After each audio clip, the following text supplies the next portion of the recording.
ಮೈಸೂರು ಜಿಲ್ಲೆಯ ಟಿ.ನರಸೀಪುರ ತಾಲೂಕಿನ ಚಿತ್ರವಳ್ಳಿ ಪ್ರಾಥಮಿಕ ಕೃಷಿ ಪತ್ತಿನ ಸಹಕಾರ ಸಂಘದ ನೂತನ ಅಧ್ಯಕ್ಷರಾಗಿ ಕೆಂಪನಪುರ ಮಹದೇವ ಅವರು ಬುಧವಾರ ನಡೆದ ಚುನಾವಣೆಯಲ್ಲಿ ಸರ್ವಾನುಮತದಿಂದ ಅವಿರೋಧವಾಗಿ ಆಯ್ಕೆಯಾಗಿದ್ದಾರೆ. ಇನ್ನು 1 ವರ್ಷದ ಅಧಿಕಾರಾವಧಿ ಪೂರ್ಣಗೊಳಿಸಿದ್ದ ನಿರ್ಗಮಿತ ಅಧ್ಯಕ್ಷ ಇಂದ್ರೇಶ್ ಅವರ ರಾಜೀನಾಮೆಯಿಂದಾಗಿ ತೆರವಾಗಿದ್ದ ಸ್ಥಾನಕ್ಕೆ ಈ ಚುನಾವಣೆ ಆಯೋಜಿಸಲಾಗಿತ್ತು. ಇನ್ನು ಸಂಘದ ಕಚೇರಿಯಲ್ಲಿ ಉಪಾಧ್ಯಕ್ಷ ಎಚ್.ಟಿ. ಮಹದೇವ ಅವರ ಅಧ್ಯಕ್ಷತೆಯಲ್ಲಿ ನಡೆದ ವಿಶೇಷ ಸಭೆಯಲ್ಲಿ ಎಲ್ಲ 12 ಮಂದಿ ನಿರ್ದೇಶಕರು ಭಾಗವಹಿಸಿದರು.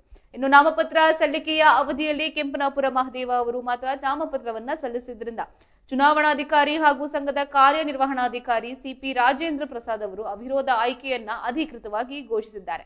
ಇನ್ನು ನೂತನ ಅಧ್ಯಕ್ಷರ ಆಯ್ಕೆ ಪ್ರಕಟವಾಗ್ತಾ ಇದ್ದಂಗೆ ಸಂಘದ ಕಚೇರಿ ಮುಂಭಾಗ ಜಮಾಯಿಸಿದ ಬೆಂಬಲಿಗರು ಪಟಾಕಿಯನ್ನ ಸಿಡಿಸಿ ಸಿಹಿಯನ್ನ ಹಂಚಿ ಸಂಭ್ರಮಿಸಿದ್ರು.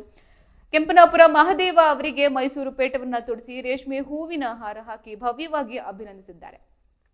ಇನ್ನು ಸನ್ಮಾನ ಸ್ವೀಕರಿಸಿ ಮಾತನಾಡಿದ ನೂತನ ಅಧ್ಯಕ್ಷ ಕೆಂಪನಪುರ ಮಹದೇವ ಅವರು ತನ್ನ ಮೇಲೆ ವಿಶ್ವಾಸವಿಟ್ಟು ಅವಿರೋಧವಾಗಿ ಆಯ್ಕೆ ಮಾಡಿದ ಎಲ್ಲ ನಿರ್ದೇಶಕರಿಗೆ ಧನ್ಯವಾದಗಳನ್ನ ತಿಳಿಸಿದ್ದಾರೆ.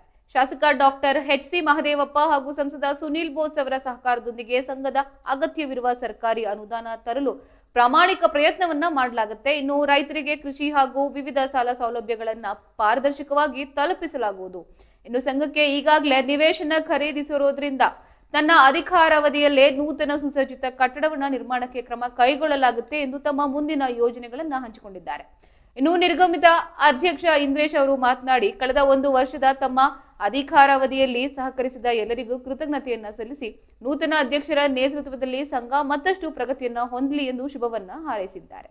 ಸಭೆಯಲ್ಲಿ ಸಂಘದ ಉಪಾಧ್ಯಕ್ಷ ಎಚ್.ಟಿ. ಮಹದೇವ, ನಿರ್ದೇಶಕರುಗಳಾದ Chowdaiah, R G. Shivamurthy, Siddu Vijayakumar Mahadeva, C N. Vijayakumar, Gowramma, B. Lakshmi ಹಾಗೂ ಮೇಲ್ವಿಚಾರಕ ಆರ್. ಸುನಿಲ್ ಕುಮಾರ್ ಅವರು ಸೇರಿದಂತೆ ಹಲವರು ಉಪಸ್ಥಿತರಿದ್ದರು.